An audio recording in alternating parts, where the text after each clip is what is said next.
Salve galera, boa tarde. Cara, estamos saindo agora lá da Cachoeira do Sileno, aquele quintalzinho abençoado lá.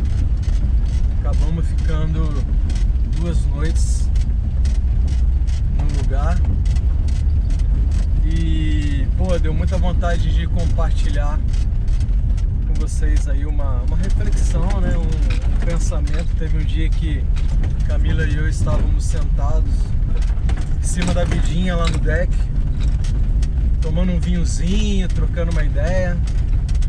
E aí teve uma hora que eu perguntei pra ela assim, falei, cara, linda, olha esse cenário que a gente tá parado, olha quanta coisa a gente tá vivendo nesses últimos dias, tomando banho de rio, né, tipo, cozinhando da forma mais simples possível. E aí eu perguntei pra ela, o que você tá fazendo de errado? O que a gente tá fazendo de errado? Que mal a gente tá fazendo pra alguém? Que mal a gente tá fazendo pras pessoas? E essa pergunta veio que às vezes a gente se culpa, às vezes a gente se pega, sei lá, numa posição assim de se culpar por, sei lá, a gente se vê numa posição de carregar uma culpa que muitas vezes não é nossa. Culpa de quê, né, cara? Não tem nada de errado. O que a gente tá fazendo de errado, cara? Não estamos fazendo nada de errado, muito pelo contrário, sabe? Estamos fazendo o que a gente acha que é certo pra gente, cara. Estamos buscando o que a gente acha que realmente faz sentido pra gente. E aí a gente caiu, né, numa reflexão, tipo, de que muitas vezes a gente é julgado, ou muitas vezes a gente é avaliado justamente por parecer diferente, por parecer esquisito. E essa posição também de ser diferente, de ser esquisito, de, sei lá, vem de um papel de, muitas vezes, o que a gente tem feito para contribuir com a sociedade? O que a gente tem feito para contribuir com o sistema? E a partir do momento que você passa a levar uma vida um pouco mais independente do sistema, um pouco mais fora do padrão, né, do que a maioria vê como social, a gente passa a ser avaliado, porque realmente a gente está, se parar para pensar, o estilo de vida que a gente escolheu viver e a vida que a gente tem vivido nos últimos dias, a gente está totalmente fora, né, do padrão estabelecido pela sociedade. E o que a gente tem feito para contribuir com essa sociedade? Poucas coisas, apesar de que a gente tem feito compra em mercado, a gente tem abastecido o veículo, o automóvel para se locomover, a gente não está desvinculado disso, né? Não está desvinculado, mas ainda assim não está dentro de um padrão normal, que dizem ser normal, e aí gera uma certa culpa muitas vezes da gente estar vivendo coisas que fazem sentido, que fazem a gente nutrir o nosso caminho e de alguma forma também nos faz estar mais alinhado com o que a gente acredita que é uma sociedade, porque também a gente quer nutrir uma sociedade, mas não essa sociedade que venha a ser um padrão normal, né? E que esse padrão seja um só, né? Também, porque coloca um padrão como uma coisa uniformizada, ou seja, monocultura, né? Monocultura também de pessoas. A própria questão para trabalhar, né? Você é obrigado a seguir um uniforme, né? Você precisa de uniforme para estudar, uniforme para trabalhar. Enfim. Isso é um padrão mental também, essa uniformização também é mental, né? E aquilo, né? É muito mais difícil, é muito mais fácil você seguir o fluxo, é muito mais fácil você trabalhar de segunda a sexta-feira, folgar sábado e domingo, quando se folga sábado e domingo, porque às vezes sábado você trabalha também o dia todo e não tem tempo para você, para si próprio, não tem tempo para suas profissões. Como a Camila trouxe, a gente não está totalmente fora do padrão da sociedade, a gente não está totalmente desvinculado do sistema, porque a gente, para estar aqui, a gente está consumindo vários produtos que são vendidos no sistema. A gente é obrigado a pagar vários impostos para também estar vivendo e sobrevivendo da forma como a gente está vivendo. Mas estamos bem mais fora do padrão do que a maioria, né? E às vezes a gente se pega pensando nisso, cara. Pô, beleza. O que a gente tem feito para contribuir com esse sistema atual? Muito menos do que a maioria. Mas em compensação, a gente tem feito muito mais para contribuir, por exemplo, com a natureza. Cara, a gente está preservando muito mais a natureza do que a maioria que chega numa cachoeira e faz churrasco, e faz um monte de coisa e deixa um monte de lixo, né? Quando a gente se preocupa em ter uma alimentação um pouco mais saudável como a gente está tendo, a gente busca muito mais ajudar.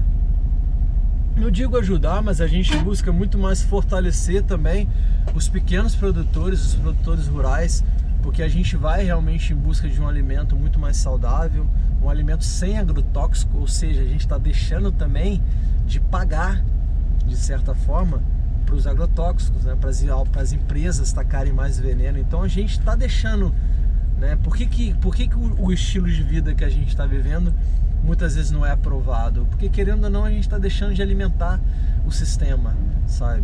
A gente está alimentando, mas menos, bem menos. E aí fica muitas vezes esse questionamento, cara. A gente, em contrapartida, a gente está alimentando muito mais a nossa própria essência. A gente tem colaborado muito mais, sei lá, a gente tá muito mais em busca com os nossos próprios sonhos, com os nossos próprios propósitos de vida, né? E vivendo, como tu falou hoje, né, é um laboratório, a vida é um laboratório de experiências, né? E quando a gente é colocado num sistema de uniformização, a gente esquece que a gente pode sim experimentar a vida de várias formas, de várias maneiras, sem colocar também que a busca é eterna nisso, então a gente só vai fazer isso. Não, a gente está experienciando a vida, né? Ou seja, a gente é conduzido desde cedo, desde muito cedo, às vezes uma idade que você não sabe nada da vida. E você é obrigado a escolher uma profissão que dizem que você tem que seguir essa profissão o resto da vida. Por que você tem que ser publicitário o resto da vida? Você tem que ser a vida inteira só isso, você só tem que fazer isso, você só tem que saber sobre isso. É um único caminho, então você se coloca nesse uniforme e pronto. Não exploro mais, não exploro nem mais as qualidades que eu tenho internamente, nem mais a vida que ela está me ofertando naquele momento, naquele processo, né? Ninguém pergunta pra você o que você gosta de fazer, o que você ama fazer, o que você se sente bem em fazer. Não, geralmente as pessoas falam assim, o que você faz da vida? E até essa pergunta ela é vinculada a dinheiro. Né? Porque não importa, é o que você faz, né? Não importa o que você faz para ser feliz, importa o que você faz para gerar dinheiro. E as pessoas, para te avaliarem, para te aprovarem, geralmente, fulano é médico, nada contra os médicos. Fulano é engenheiro, nada contra os engenheiros. Mas, porra, olha, fulano é artesão, fulano é dançarino, fulano é artista, fulano é um buscador de si, é um buscador da vida, sabe? Não são qualidades. É um terapeuta holístico, não é tão valorizado, por exemplo, quanto um psicólogo, um psicanalista, por exemplo. Né? Aí tem os títulos que são superiores e os títulos que são assim mais... Aliás, título é outra questão também, né? Esses dias eu escrevi muito sobre isso também, né?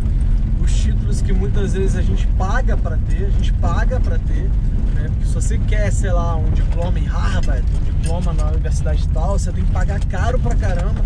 Não deixa de ser também uma forma de controle social, porque pouquíssimos podem pagar para ter esse título, né? E aí quando você paga, beleza, agora você está apto a exercer tal função. E as pessoas vão emolduram aquilo e penduram na parede para mostrar que tem determinado título. Mas muito mais do que isso, muito mais importante do que isso é o que você sabe fazer. Você não precisa ter um puta título, né? Pagar caro pra caramba pra ter um título pra dizer que você sabe falar inglês. Cara, começa a falar, velho. Mostra que você sabe falar. E não, né? Por que os títulos são tão importantes? Você tem que pagar pra ter os títulos. Mas por que eles ainda são tão importantes para você ter um emprego numa empresa? Para você poder exercer tal cargo, tal função. Eu vejo como muito mais importante o conhecimento que a gente adquire. O conhecimento é algo que nunca ninguém vai tirar de você, cara. sabe? Você não precisa ter nota para ter conhecimento, você não precisa ter avaliação. O nome já diz, quando você faz uma prova no colégio, na universidade, na faculdade, a prova é a avaliação, é um sistema de ser avaliado, né? Mas às vezes você decorou 10 questões, acertou as 10 questões e não sabe nada. E às vezes você foi mal pra caramba porque estava nervoso na hora, não conseguiu lembrar, mas você sabe muito mais do que aquele aluno que tirou 10. Ou às vezes o aluno cola, tirou 10 na prova, beleza. Passou de ano, mas não sabe nada. Ele é avaliado como o melhor aluno da turma. Mas o outro que às vezes estava nervoso, estava com algum emocional na hora que não fez uma prova tão boa, o cara sabe pra caramba e sai dali com puta conhecimento. Ou seja, né?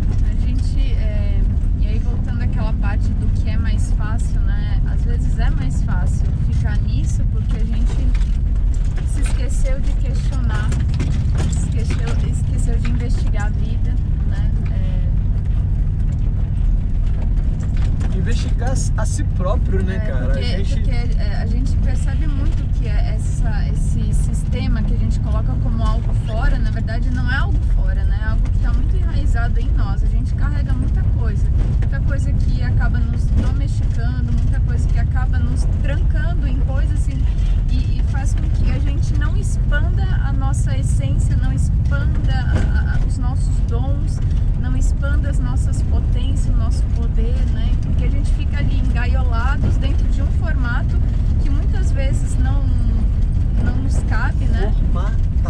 Formatado, formação. Então a gente vem muito nisso, e isso está enraizado em nós, né? Então quando a gente sai um pouquinho de uma zona de conforto dentro desse sistema, né? Dentro dessas ordens, dentro desse calendário gregoriano, a gente acaba vendo tipo várias coisas que antes a gente não percebia e o quanto que a gente ainda sustenta, né? Porque até voltando a falar sobre a culpa de viver coisas diferentes, a culpa de explorar, a culpa de enfim, de criar a vida a partir de uma narrativa própria, né? Por que a gente sente culpa? Porque a gente percebe que esse sistema a gente mantém dentro de nós. A gente tem as várias formas de alimentar esse sistema monocultural, esse sistema opressor em nós mesmos. Então, Porque até quando perguntam pra gente o que você vai fazer da vida,